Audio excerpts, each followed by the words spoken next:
হাসান বিন সাবেত রাসূলের সভা কবি, কালচারাল হিজিমনিকে ডিফিট করার জন্য।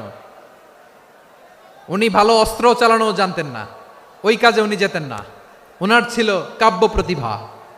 কাফিররা কবিতা দিয়ে নবীকে গালি দিত, বিশ্বনবী বলতেন, ইয়া হাসান আজিব আন রাসূলিল্লাহ, তুমি নবীর হয়ে কাফেরদের এই কথাগুলোর জবাব দাও। বিশ্বনবীর একটা মিম্বার ছিল, বিশ্বনবীর মিম্বারের পাশাপাশি মসজিদে নববীতে এই হাসান বিন সাবেতের জন্য বিশ্বনবী একটা স্পেশাল মিম্বার বানিয়ে দিয়েছেন। এখান থেকে তুমি জবাব দাও। এবং বিশ্বনবী বলেছেন, আল্লাহুম্মা আইয়িদহু বিরূহিল কুদুস। আল্লাহ, হাসান আমার পক্ষে জবাব দেয়, তুমি জিব্রাইল মারফত তাকে সাহায্য পাঠাইয়া দিও। রাসূল সাল্লাল্লাহু আলাইহি ইসলামের সভা কবি, the poet of the prophet, নবীর কবি। উনি কবিতা দিয়ে, এমন উচ্চাঙ্গের ভাষায় কবিতা দিয়ে তিনি জবাব দিতেন, কাফিরদের গা শিহরে যেত, তাদের হৃদয়ে আগুন ধরে যেত। তাহলে এরকম কবিরও দরকার আছে না নাই?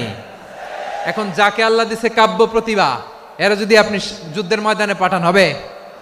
যারে দিছে সুরেলা গলা, এরা যদি অ্যাম্বাসেডর বানান হবে না।